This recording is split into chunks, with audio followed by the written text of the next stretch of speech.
ہے۔ درود ابراہیمی کے پر اسرار راز، ہر حاجت غیبی خزانوں سے پوری۔ بسم اللہ الرحمن الرحیم۔ نبی اکرم صلی اللہ علیہ وسلم نے ارشاد فرمایا، تمہارے دنوں میں سب سے افضل دن جمعے کا دن ہے۔ اس دن کثرت سے درود پڑھا کرو کیونکہ تمہارا درود مجھے پہنچایا جاتا ہے۔ ایک اور حدیث میں ہے کہ نبی اکرم صلی اللہ علیہ وسلم نے ارشاد فرمایا، جمعے کے دن اور جمعے کی رات کثرت سے درود پڑھا کرو، جو ایسا کرے گا تو میں قیامت کے دن اس کی شفاعت کروں گا۔ سیدنا عبداللہ بن مسعود رضی اللہ تعالی عنہ سے مروی ہے کہ رسول اکرم صلی اللہ علیہ وسلم نے فرمایا، قیامت کے دن سب سے زیادہ مجھ سے قریب وہ لوگ ہوں گے جو سب سے زیادہ مجھ پر درود بھیجتے ہیں۔ ایک سائل حضرت علی رضی اللہ تعالی عنہ کے پاس آیا اور عرض کیا کہ مجھے کچھ دے دیجئے، میں تنگ دست ہوں۔ حضرت علی رضی اللہ تعالی عنہ کے پاس اس وقت دینے کے لیے کوئی چیز نہ تھی۔ آپ نے 10 بار درود پڑھ کر سائل کی ہتھیلی پر پھونک مار کر فرمایا، ہتھیلی بند کر دو۔ سائل نے باہر جا کر جب ہتھیلی کھولی تو سونے کے دیناروں سے بھری پڑی تھی۔ سیدنا ابو ہریرہ رضی اللہ تعالی عنہ کہتے ہیں کہ رسول اکرم صلی اللہ علیہ وسلم نے فرمایا، میری قبر کو عبادت گاہ نہ بناؤ، مجھ پر درود بھیجو، بلا شبہ تمہارا درود مجھ تک پہنچتا ہے چاہے تم جہاں رہو۔ سیدنا علی بن ابی طالب رضی اللہ تعالی عنہ سے روایت ہے کہ رسول اکرم صلی اللہ علیہ وسلم نے فرمایا، حقیقی معنوں میں بخیل وہ شخص ہے جس کے پاس میرے نام کا تذکرہ ہو لیکن اس نے مجھ پر درود نہیں بھیجا۔ حضرت عبداللہ بن مسعود رضی اللہ تعالی عنہ سے روایت ہے کہ رسول اللہ صلی اللہ علیہ وسلم نے فرمایا، جو شخص مجھ پر بکثرت درود شریف پڑھتا ہے قیامت کے روز وہ سب سے زیادہ میرے قریب ہوگا۔ حضرت ابوبکر صدیق رضی اللہ تعالی عنہ نے فرمایا، نبی اکرم صلی اللہ علیہ وسلم پر درود پاک پڑھنا گناہوں کو یوں مٹا دیتا ہے جیسے کہ پانی آگ کو بجھا دیتا ہے، اور حضور اکرم صلی اللہ علیہ وسلم پر سلام بھیجنا اللہ تعالیٰ کی رضا کے لیے غلام آزاد کرنے سے افضل ہے، اور رسول اکرم صلی اللہ علیہ وسلم سے محبت کرنا اللہ تعالیٰ کی راہ میں تلوار چلانے اور جانیں قربان کرنے سے افضل ہے۔ ام المؤمنین حضرت عائشہ صدیقہ رضی اللہ تعالی عنہ کا قول ہے کہ مجلسوں کی زینت نبی کریم صلی اللہ علیہ وسلم پر درود پاک پڑھنا ہے،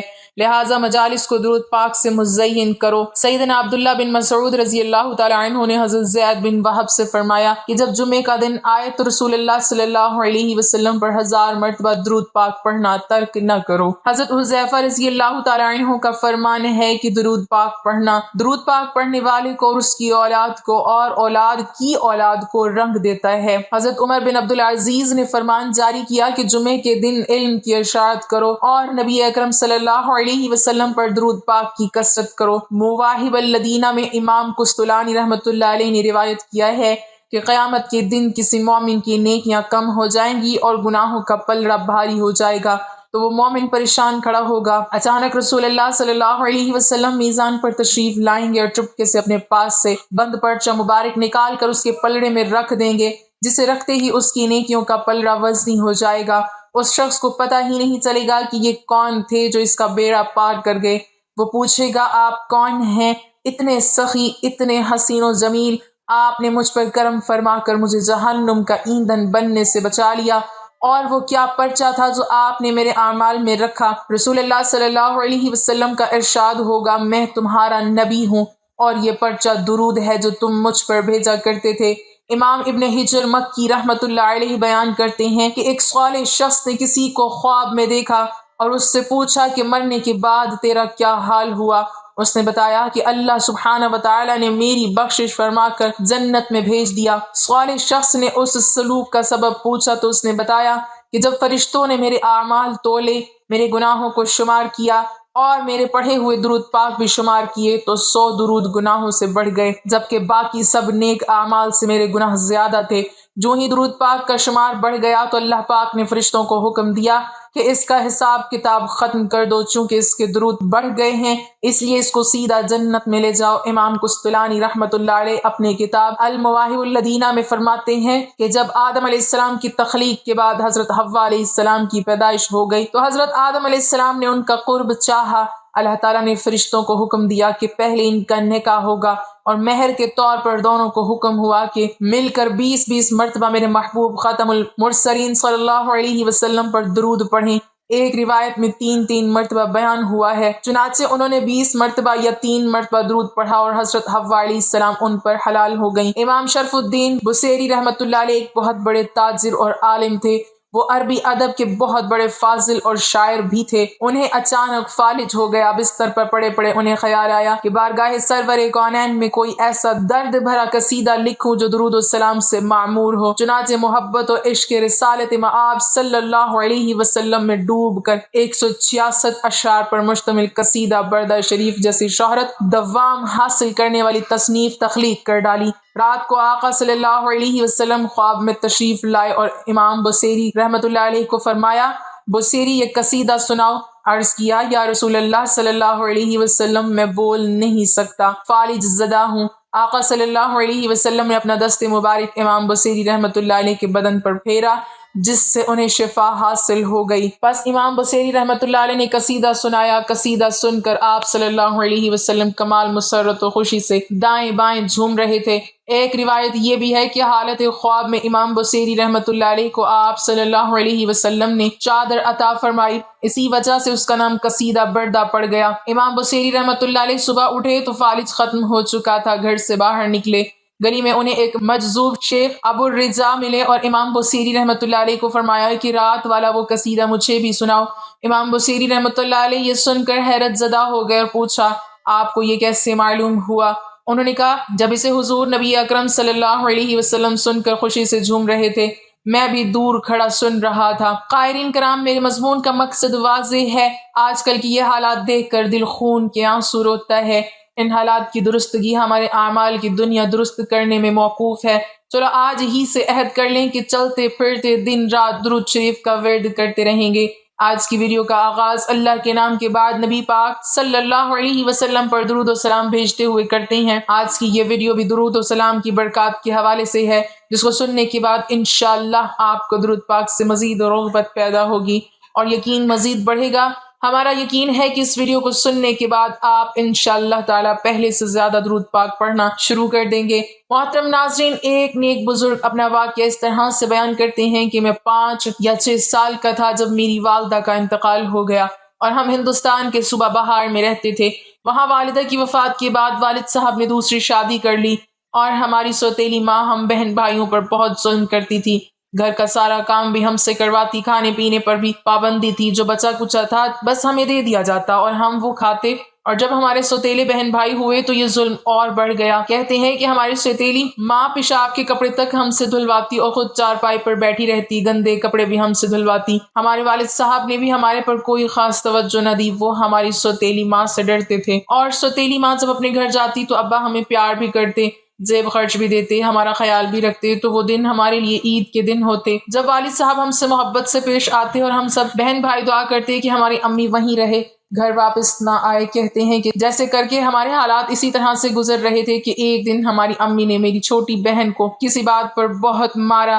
میں نے ابو سے شکایت کی تو ہماری والدہ نے ابو کے گھر سے جاتے ہی ہم سے یوں بدلہ لیا کہ ہم سب بہن بھائیوں کو خوب مارا۔ کہتے ہیں کہ میں اس بات سے اتنا دل برداشتہ ہوا، اتنا دکھی ہوا کہ گھر سے بھاگ گیا، اور اس وقت میری عمر 9 یا 10 سال کے قریب تھی۔ گھر سے بھاگ کر ایک ریلوے اسٹیشن پر آیا اور ایک ٹرین میں بیٹھ گیا۔ کئی گھنٹوں کا سفر کر کے ایک اسٹیشن پر اتر گیا۔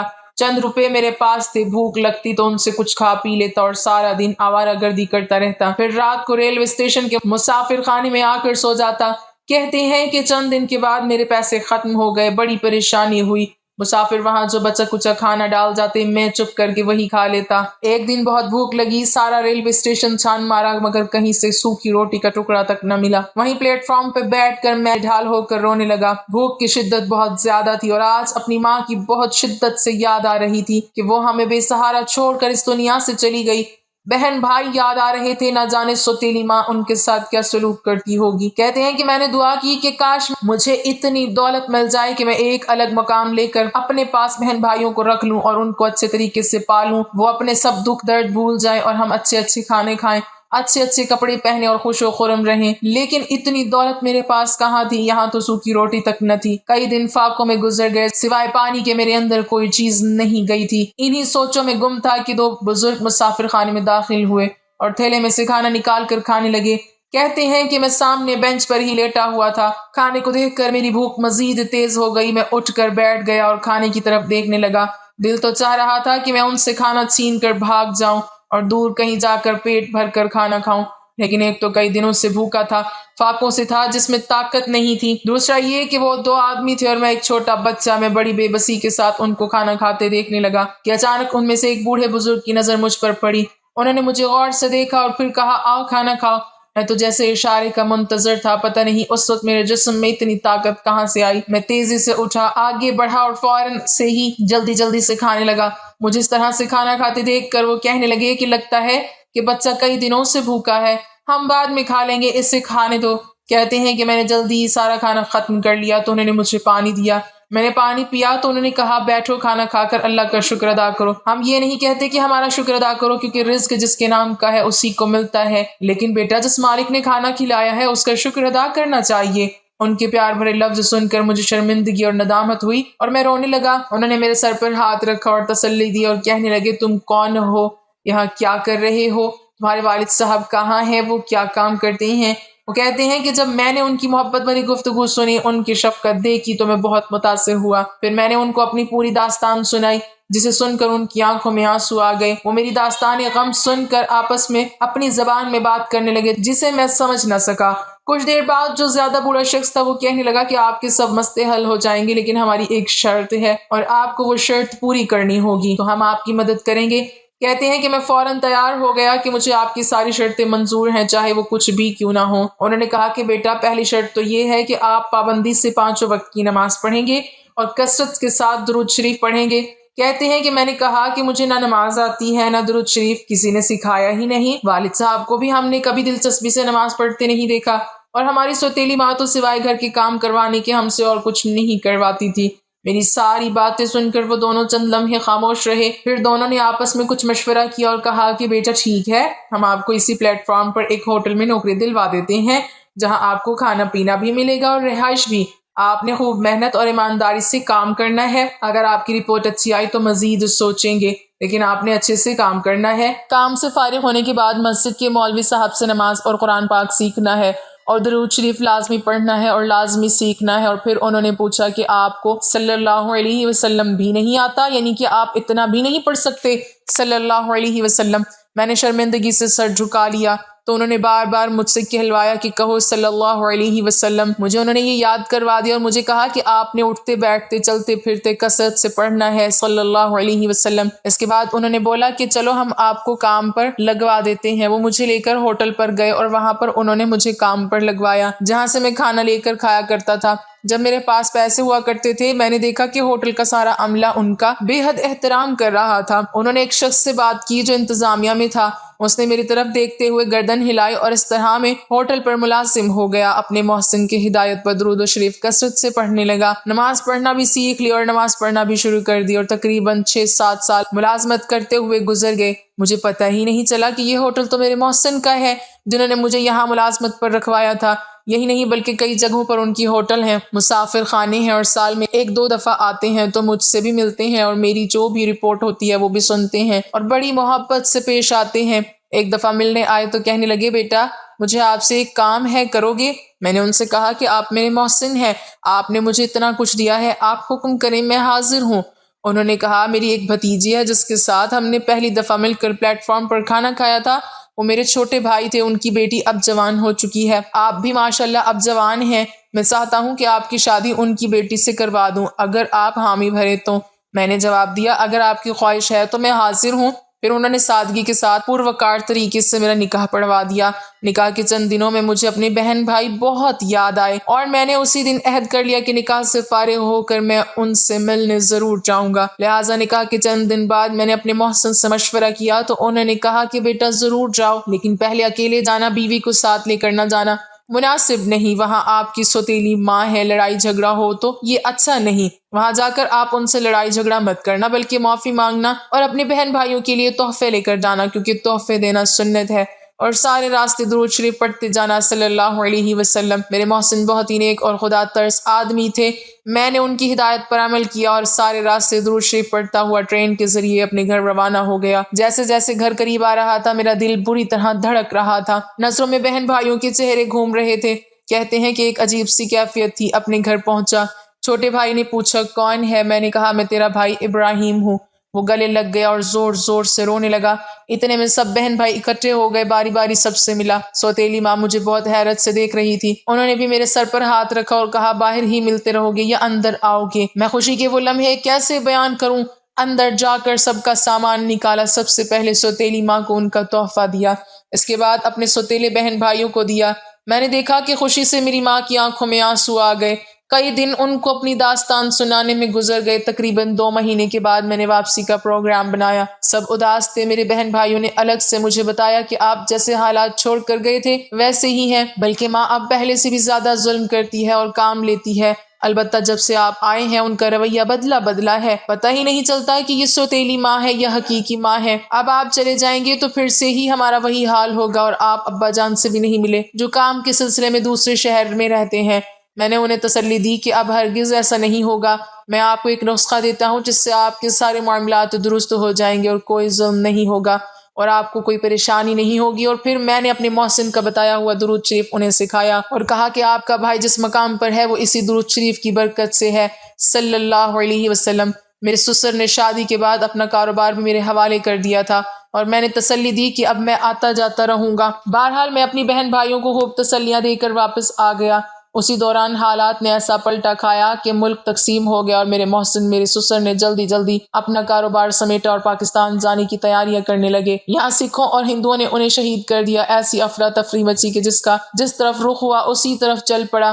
میں اپنی بیوی کو لے کر ایک قافلے کے ساتھ خیر و عافیت پاکستان پہنچ گیا۔ یہاں آباد ہونے کی ایک الگ ہی کہانی ہے۔ بہرحال درود شریف کی برکت سے سارے کام آسان ہو گئے۔ سالوں کے بعد جب حالات بہتر ہوئے تو میں اپنے بیوی بچوں کو لے کر اپنے گھر گیا۔ میرے والد صاحب گھر پر ہی موجود تھے، بہن بھائی گھر موجود نہیں تھے۔ والد صاحب نے پہچانا ہی نہیں۔ سوتیلی ماں نے بتایا کہ یہ آپ کا بیٹا ابراہیم ہے۔ والد صاحب بہت خوش ہوئے، حیران ہوئے، پوچھنے لگے یہ عورت کون ہے اور یہ بچے؟ میں نے بتایا کہ یہ آپ کی بہو ہے اور یہ میرے بچے۔ بہن بھائیوں کے بارے میں پوچھا تو بتایا کہ سگی بہنوں کی شادیاں کر دی گئی ہیں اور بھائی نے دکان کر لی ہے، جبکہ یہ سوتیلا بھائی اور ایک بہن ہندوؤں کے ہاتھوں شہید ہو گئے ہیں۔ یہ سن کر مجھے اتنا دکھ ہوا کہ میں بتا نہیں سکتا، لیکن سب سے زیادہ دکھ مجھے اس بات کا ہوا کہ درود شریف صرف میں نے اپنے سگے بہن بھائیوں کو پڑھنے کا بتایا۔ اپنے سوتیلے بہن بھائیوں کو کیوں نہ بتایا؟ شاید وہ بھی پڑھتے تو ان کی بھی جان بچ جاتی۔ بہرحال اب میرے بھائی خوش و خرم ہیں۔ میں یہاں پاکستان میں آباد ہوں، کئی دفعہ حج کر چکا ہوں، عمرے ادا کر چکا ہوں، اپنا مکان ہے، کاروبار ہے، بیوی بچے ہیں اور ہم سب بہت خوش اور آباد ہیں۔ اور میں یہ سمجھتا ہوں کہ یہ سب کچھ درود شریف کی برکت سے ہے اور میرے محسن کی دعاؤں کا نتیجہ ہے۔ اللہ تعالیٰ انہیں جنت الفردوس میں اعلیٰ ترین مقام عطا فرمائے، آمین۔ یہ سب درود شریف کی برکت ہے کہ درود شریف انسان کو فرش سے اٹھا کر عرش تک پہنچا دیتا ہے۔ کہاں کھانے کو کچھ نہیں تھا، گھر سے بھاگے ہوئے تھے اور کہاں درود شریف صلی اللہ علیہ وسلم پڑھنا شروع کیا تو کھانا بھی ملا، رزق میں برکت بھی ہوئی، رہنے کی جگہ بھی ملی، شادی بھی ہوئی، جان کی حفاظت بھی رہی، سلامتی بھی ملی، عزت بھی ملی اور سب کچھ ملا۔ تو درود شریف کثرت سے پڑھیں۔ اس لیے اگر ہم بھی کثرت کے ساتھ درود شریف پڑھیں گے تو اللہ پاک ہمیں بے پناہ نوازے گا، غیب سے رزق نصیب ہوگا، مشکلات آسانیوں میں تبدیل ہوں گی، جائز خواہشات آسان طریقے سے پوری ہوں گی، دل کا سکھ اور چین نصیب ہوگا اور سب سے بڑھ کر آخرت کا سفر آسان ہوگا اور قیامت والے دن حضور پاک صلی اللہ علیہ وسلم کی شفاعت نصیب ہوگی انشاءاللہ تعالی۔ دعا ہے کہ اللہ پاک ہم سب کو کثرت سے درود شریف پڑھنے کی توفیق عطا فرمائے، آمین۔